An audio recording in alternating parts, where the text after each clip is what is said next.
ನನ್ನ ಈ ಒಂದು ಮಿಸ್ಟೇಕಿಂದಾಗಿ ನನ್ನ KCET ಸೀಟೇ ಮಿಸ್ ಆಗ್ತಾ ಇತ್ತು. ಎಷ್ಟೋ ಜನ ಟಾಪರ್ಸು ಟಾಪ್ ರ್ಯಾಂಕ್ ಪಡ್ಕೊಂಡಿದ್ರು ಕೂಡ ಅವರು ನಾರ್ಮಲ್ ಕಾಲೇಜಲ್ಲಿ ಸೆಟಲ್ ಆಗ್ತಾರೆ. ಆದರೆ ಕೆಲವೊಬ್ರು ಓಕೆ ರ್ಯಾಂಕ್ ಇದ್ರು ಕೂಡ ಟಾಪ್ ಕಾಲೇಜಲ್ಲಿ ಸೀಟ್ನ ಪಡ್ಕೊಳ್ತಾರೆ. ಆದರೆ what's the secret? That is the way of option entry. Yes, I know that rank will matters a lot to get a good college or the course, but the way of option entry plays a key role in this journey or the process. Hey guys, everyone, this is Kritika. Actually I was a NEET aspirant. So ಹಾಗಾಗಿ ನಾನು KCET ಮೇಲೆ ಅಷ್ಟೊಂದು focus ಮಾಡಿರಲಿಲ್ಲ and ನನಗೆ ಅದ್ರ ಬಗ್ಗೆ ಅಷ್ಟೊಂದು ಗೊತ್ತೂ ಇರಲಿಲ್ಲ. ಸೊ ಯಾವಾಗ ನೀಟು ಸರಿಯಾಗಿ ಆಗಿಲ್ವೋ ಆಗ ನನಗೆ ಲಾಸ್ಟ್ ಆಪ್ಷನ್ ಅಂತ ಉಳಿದಿದ್ದೆ KCET. ಸೊ ಎಲ್ಲರೂ ಇಂಜಿನಿಯರಿಂಗ್ ಮಾಡ್ತಿದ್ದಾರೆ, ನಾನು ಮಾಡೋಣ ಅಂತ ಹೇಳಿ ಯಾವಾಗ ಕೌನ್ಸಿಲಿಂಗ್ ಬಿಟ್ಟರು ಆಗ ನಾನು ಇಂಜಿನಿಯರಿಂಗ್ದು ಆಪ್ಷನ್ ಎಂಟ್ರಿನ ರೆಡಿ ಮಾಡಿ ಅದನ್ನು ಕಳಿಸ್ದೆ. ಅದಾದಮೇಲೆ ಎಡಿಟಿಂಗ್ ಆಪ್ಷನ್ ಬಂದಾಗ ನನಗೆಲ್ಲೋ ಅನಿಸ್ತು, ಎಸ್ ನಾನು ಅನ್ಕೊಂಡಿದ್ದು ಡಾಕ್ಟರ್ ಆಗಬೇಕು ಅಂತ, why not other medical field. So ಅಂತ ಡಿಸೈಡ್ ಮಾಡಿ ನಾನು ಫಿಸಿಯೋಥೆರಪಿ ಮಾಡೋಣ, ಅದು ಮೆಡಿಕಲ್ ಫೀಲ್ಡಲ್ಲಿ ಬರುತ್ತೆ ಅಂತ ಹೇಳಿ ನಾನು ಫಿಸಿಯೋಥೆರಪಿದು ಟಾಪ್ 5 ಕಾಲೇಜಸ್ ಆಫ್ ಕರ್ನಾಟಕನ ಮೇಲೆ ಪ್ಲೇಸ್ ಮಾಡಿ ಇಂಜಿನಿಯರಿಂಗ್ ಕಾಲೇಜಸ್ನೆಲ್ಲ ಕೆಳಗಡೆ ಇಟ್ಟೆ. ಅದಾದಮೇಲೆ ಫಸ್ಟ್ ರೌಂಡ್ KCETದು ರಿಸಲ್ಟ್ ಅನೌನ್ಸ್ ಆಗುತ್ತೆ. ಅದರಲ್ಲಿ yes, I got the college, the top colleges ಸಿಕ್ತು ಫಿಸಿಯೋಥೆರಪಿದು. ಬಿಕಾಸ್ ನಂದು ಫಿಸಿಕ್ಸ್, ಕೆಮಿಸ್ಟ್ರಿ, ಬಯಾಲಜಿ ತುಂಬ ಚೆನ್ನಾಗಿತ್ತು KCET. ಸೊ ಹಾಗಾಗಿ ನನಗೆ Sanjeev Gandhi medical institute for the ಫಿಸಿಯೋಥೆರಪಿಗೆ ಸಿಕ್ತು. ಸೊ ಅದಾದಮೇಲೆ ನಾನು ಮತ್ತೆ ಟೀಚರ್ಸ್ದು, ಸೀನಿಯರ್ಸ್ದು ಅವ್ರದ್ದೆಲ್ಲ ಗೈಡೆನ್ಸ್ ಕೇಳಿದಾಗ ನೋ, ಸೊ ನೀನು ಇಂಜಿನಿಯರಿಂಗೇ ಮಾಡು ಅಂತ ಅಂದರು. ಸೊ ಅದಾದಮೇಲೆ ಎಸ್, ನಾನು ಸೆಕೆಂಡ್ ರೌಂಡ್ KCETಗೆ ಕೂರಬೇಕು. ಆದರೆ ಚಾಯ್ಸಸ್ 4 ಚಾಯ್ಸಸಲ್ಲಿ ಚಾಯ್ಸ್ 1 ಅಪ್ಲೈ ಮಾಡೋಕ್ಕಾಗಲ್ಲ. ಬಿಕಾಸ್ ಯಾಕೆಂದರೆ ನನಗೆ ಇವಾಗ ಕಾಲೇಜ್ಗೆ ಹೋಗೋದಕ್ಕೆ ಇಷ್ಟ ಇಲ್ಲ, ಆ ಕೋರ್ಸ್ ಮಾಡೋದಕ್ಕೆ ಇಷ್ಟ ಇಲ್ಲ. ಆದಮೇಲೆ ಚಾಯ್ಸ್ 2 ಅಪ್ಲೈ ಮಾಡೋಕ್ಕಾಗಲ್ಲ. ಬಿಕಾಸ್ ಯಾಕೆಂದರೆ ಆ ಕೋರ್ಸ್ನ ನಾನೇನಾದ್ರು ಓಲ್ಡ್ ಮಾಡಿದೆ ಅಂತಂದರೆ ಕೆಳಗಡೆ ಇರೋ ಇಂಜಿನಿಯರಿಂಗ್ ಕಾಲೇಜಸ್ದು ಆಪ್ಷನ್ಸ್ ಎಲ್ಲ ಕೊಲ್ಯಾಪ್ಸ್ ಆಗುತ್ತೆ, ಹೊರಟೋಗುತ್ತೆ. ಇನ್ನು ಚಾಯ್ಸ್ 4 ಕೂಡ ಏನು ಮಾಡೋದಕ್ಕಾಗಲ್ಲ, ಅಪ್ಲೈ ಮಾಡೋದಕ್ಕಾಗಲ್ಲ. ಯಾಕೆ ಅಂತಂದರೆ ನಾನು ಎಕ್ಸಿಟ್ ಆಗಿಬಿಡ್ತೀನಿ KCET ಕೌನ್ಸಿಲಿಂಗಿಂದ.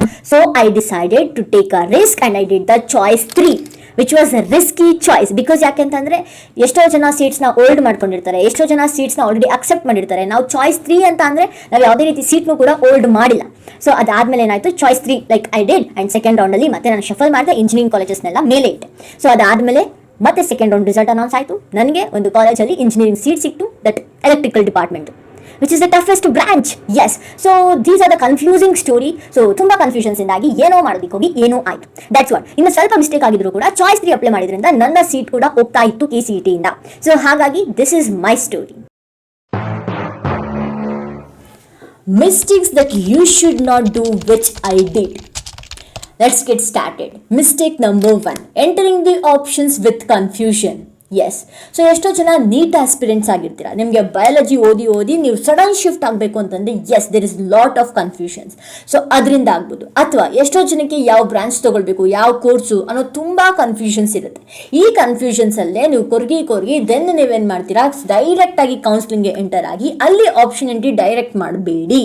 So before the counselling started ನೀವು ನೀಟ್ ಆಸ್ಪಿರೆಂಟ್ಸ್ ಆಗಿದ್ರೆ yes, if you are not planning to take any long term ಅಂತ ಅಂದರೆ ದೆನ್ ಡಿಸೈಡ್ ಯಾವ ಕೋರ್ಸ್ ಮಾಡಬೇಕು, ನಾನು ಯಾವ ಬೆಸ್ಟ್ ಕಾಲೇಜಸ್ ಇದೆ, ಯಾವ ಕೋರ್ಸು, ಯಾವ ಬ್ರಾಂಚು, ಯಾವ ಕಾಲೇಜು, ಫಸ್ಟ್ ನೀಟಾಗಿ ಕ್ಲಾರಿಟಿ ತಗೊಳ್ಳಿ, ರಿಸರ್ಚ್ ಮಾಡಿ first, then make a list of options, then enter counselling start ಆಗೋಕ್ಕೂ ಮುಂಚೆ ಎಲ್ಲ ಕ್ಲಾರಿಟಿ ಇಟ್ಕೊಳ್ಳಿ.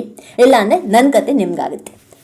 The mistake number 2, entering the counselling without having a ready made option entry list.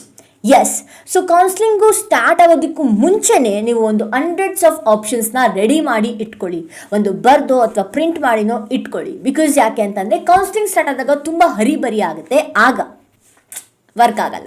So ಹಾಗಾಗಿ before ಕೌನ್ಸಿಲಿಂಗ್ಗೆ research ಮಾಡಿ ಯಾವ college ಯಾವ ಥರ ಅಥವಾ ಯಾವ ಕೋರ್ಸ್ ಯಾವ ಥರ, ನಿಮ್ಗೆ ಯಾವ ಬ್ರಾಂಚ್ ಇಷ್ಟ, ಯಾವುದಕ್ಕೆ ಪ್ರಯಾರಿಟಿ ನಿಮಗೆ ಜಾಸ್ತಿ ಕೊಡಬೇಕು, ಪ್ರತಿಯೊಂದನ್ನು ಕೂಡ ಲಿಸ್ಟ್ ಮಾಡಿ. The mistake number 3, didn't even visit any single college before counselling.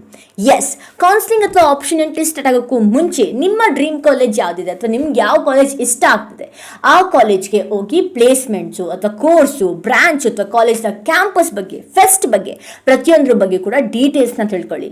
So college ಯಾವ ಥರ ಇದೆ, ನಿಮ್ಗೆ ಸೂಟ್ ಆಗುತ್ತಾ, ಪ್ರತಿಯೊಂದನ್ನು ತಿಳ್ಕೊಂಡು ದೆನ್ ಆಪ್ಷನ್ ಎಂಟ್ರಿ ಲಿಸ್ಟ್ನ ರೆಡಿ ಮಾಡಿ. ಸೊ ಅಥವಾ ನಿಮ್ಮ ಸುತ್ತಮುತ್ತ ಯಾವ ಕಾಲೇಜ್ ಇದೆ ಅಲ್ಲಾದರೂ ವಿಸಿಟ್ ಮಾಡಿ, ಅಲ್ಲಿ ನಿಮಗೆ ಕೋರ್ಸ್ ಬಗ್ಗೆ ತಿಳ್ಕೊಳ್ಳಿ, ಬ್ರಾಂಚ್ ಬಗ್ಗೆ ತಿಳ್ಕೊಳ್ಳಿ. ಸೊ ಈ ಟೈಮಲ್ಲಿ ಎಲ್ಲ KCET ಸ್ಟೂಡೆಂಟ್ಸ್ಗೂ ಕೂಡ ಎಲ್ಲರೂ ಕೂಡ ಹೆಲ್ಪ್ ಮಾಡೋದಕ್ಕೆ ಕಾಯ್ತಾ ಇರ್ತಾರೆ. ಸೊ ಯಾರು ಕೂಡ ನಿಮ್ಮನ್ನ ತಳ್ಳಿಬಿಡೋದಿಲ್ಲ ಕಾಲೇಜಿಂದ, ಯಾಕೆ ನಮ್ಮ ಕಾಲೇಜಿಗೆ ಬಂದೆ ಅಂತ, ರೈಟಾ? ಸೊ ಹಾಗಾಗಿ ಪ್ರತಿಯೊಂದು ಕಾಲೇಜ್ಗೂ ವಿಸಿಟ್ ಮಾಡಿ ನಿಮ್ಗೆ ಇಷ್ಟ ಆಗಿರೋ ಕಾಲೇಜ್ಗೆ ಅಲ್ಲಿನ ಒಂದು ಕ್ಯಾಂಪಸ್ ಬಗ್ಗೆ ಎಲ್ಲ ತಿಳ್ಕೊಳ್ಳಿ. Mistake number 4 in option entry, that is neglecting the IT branch or core branch. So ಇಲ್ಲಿ ನೀಟ್ ಆಸ್ಪಿರೆಂಟ್ಸ್ ಆಗಿದ್ರು ಅಥವಾ ಏನಾದ್ರು ಬಯೋ ಬ್ಯಾಕ್ಗ್ರೌಂಡಿಂದ ಬಂದಿದ್ರು ಅಂದರೆ ಅವರು ಕೋಡಿಂಗ್ ಅಂದರೆ ಕಂಪ್ಯೂಟರ್ ಅಂತಂದರೆ ಬೇಡ ಅಂತ ಅಂತೀರಾ, ರೈಟಾ? ಸೊ ಅದು ಸದ್ಯಕ್ಕೆ ಅನಿಸುತ್ತೆ. ಸೊ ಆವಾಗ ನೀವೇನು ಮಾಡ್ತೀರಾ, ಆಪ್ಷನ್ ಎಂಟ್ರಿಯಲ್ಲಿ CS ಆಪ್ಷನ್ಸ್ನೇ ಎಂಟ್ರಿ ಮಾಡಲ್ಲ.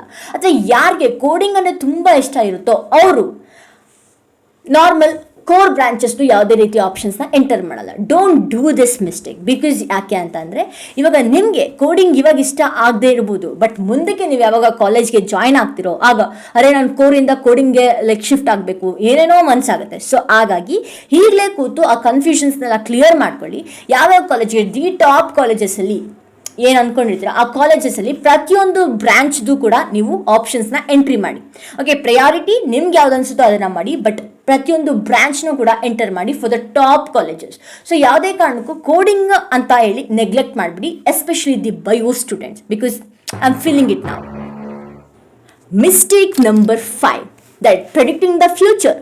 ಎಸ್, ಏನಪ್ಪ ಅಂತಂದರೆ ನಿಮ್ಮ ರ್ಯಾಂಕು ತುಂಬ ಕೆಟ್ಟದಾಗಿ ಬಂದಿದೆ ಅಥವಾ ತುಂಬ ಕಡಿಮೆ ಬಂದಿದೆ ಅಂತ ಅಂದ್ಬಿಟ್ಟು ನಿಮಗೆ ಏನಂಗೆ ಟಾಪ್ ಕಾಲೇಜ್ ಸಿಗಲ್ಲ, ಈ ಒಂದು ಬ್ರಾಂಚ್ ಸಿಗಲ್ಲ ಅಂತ ನಿಮಗೆ ನೀವೇ ಪ್ರೆಡಿಕ್ಟ್ ಮಾಡಬೇಡಿ. ನಿಮ್ದು ಎಷ್ಟೇ ರ್ಯಾಂಕಿಂಗ್ ಬಂದಿರಲಿ, 40,000 ಮೇಲೆ ಬಂದಿದ್ರು ಕೂಡ 3,000 ಕಟ್ ಆಫ್ ಇರ್ತಕ್ಕಂಥ ಕಾಲೇಜಸ್ನ ಬ್ರಾಂಚಸ್ನು ಕೂಡ ನಿಮ್ಮ ಆಪ್ಷನ್ ಎಂಟ್ರಿಯಲ್ಲಿ ಹಾಕಿ.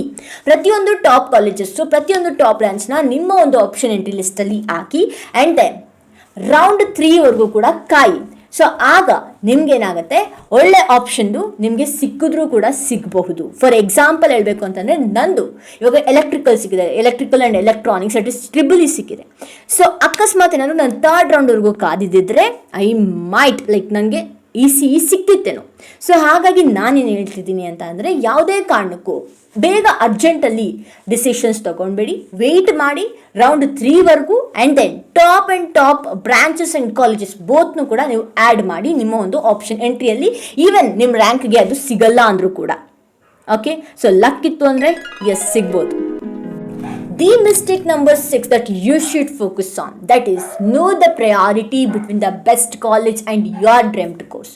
ಎಷ್ಟೋ ಜನಕ್ಕೆ ಯಾವುದೇ ಕೋರ್ಸ್ ಸಿಕ್ಕಲಿ ನಂಗೆ ಪರವಾಗಿಲ್ಲ, ಬಟ್ ಇದೇ ಕಾಲೇಜ್ ಬೇಕು ಅಂತ ಇರುತ್ತೆ. ಇನ್ನು ಕೆಲವೊಬ್ಬರಿಗೆ ನನಗೆ ಯಾವುದೇ ಕಾಲೇಜ್ ಸಿಕ್ಕರೂ ಪರವಾಗಿಲ್ಲ, ನನಗೆ ಇದೇ ಕೋರ್ಸ್ ಬೇಕು ಅಂತ ಇರುತ್ತೆ. ಸೊ ನಿಮ್ಮ ಪ್ರಯಾರಿಟಿ ಏನು, ಕೋರ್ಸಾ ಕಾಲೇಜಾ, ಫಸ್ಟು ಅದನ್ನು ತಿಳ್ಕೊಳ್ಳಿ. ಎಷ್ಟೋ ಸಲ ಕಡಿಮೆ ಇರೋಂತಹ ಕೋರ್ಸ್ ಆದರೂ ಕೂಡ ಬೆಸ್ಟ್ ಕಾಲೇಜಲ್ಲಿ ತೊಗೊಂಡ್ರೆ ಬೆಸ್ಟ್ ಆಗುತ್ತೆ. ಇನ್ನೂ ಕೆಲವೊಂದು ಸಲ ನಿಮ್ಮ ಕೋರ್ಸಲ್ಲಿ ಏನಾದರೂ ಮಾಡಬೇಕು, ಈ ಒಂದೇ ಫೀಲ್ಡಲ್ಲಿ ಹೋಗಬೇಕು ಅಂತ ಇತ್ತು ಅಂತಂದರೆ ಯಾವ ಕಾಲೇಜ್ ಆದರೂ ಕೂಡ ನಿಮ್ಮ ಸ್ಕಿಲ್ಸ್ ಮ್ಯಾಟರ್ ಆಗುತ್ತೆ. ಸೊ ಹಾಗಾಗಿ ನಿಮ್ಮ ಪ್ರಯಾರಿಟಿ ಏನು ಅಂತ ತಿಳ್ಕೊಂಡು ದೆನ್ ಆಪ್ಷನ್ ಎಂಟ್ರಿನ ಮಾಡೋದಕ್ಕೆ ಸ್ಟಾರ್ಟ್ ಮಾಡಿ. ಇದಾಗಿತ್ತು ಆಪ್ಷನ್ ಎಂಟ್ರಿ ಯಾವ ಥರ ಮಾಡಬೇಕು ಅನ್ನೋ ಒಂದು ಇದ್ರ ಬಗ್ಗೆ ನಾನೇನು ಮಿಸ್ಟೇಕ್ಸ್ ಮಾಡಿದ್ದೆ, ಅದನ್ನ ನೀವೇನೇನು ಕಲಿಬೇಕು ಪ್ರತಿಯೊಂದು ಕೂಡ ಈ ಒಂದು ವಿಡಿಯೋದಲ್ಲಿ ತಿಳಿಸ್ಕೊಟ್ಟಿದ್ದೀನಿ. ಹಾಗಾದ್ರೆ ಮುಂದೆ ನಿಮಗೆ ಯಾವ ಕಾಲೇಜ್ ಬಗ್ಗೆ ತಿಳ್ಕೊಳ್ಬೇಕು ಅಥವಾ ನಿಮಗೆ ಏನು ಬೇಕು ಅಂತ ಕಮೆಂಟ್ ಮಾಡಿ ಅಂತ ಹೇಳ್ತಾ, ದಿಸ್ ಇಸ್ ಕೃತಿಕಾ.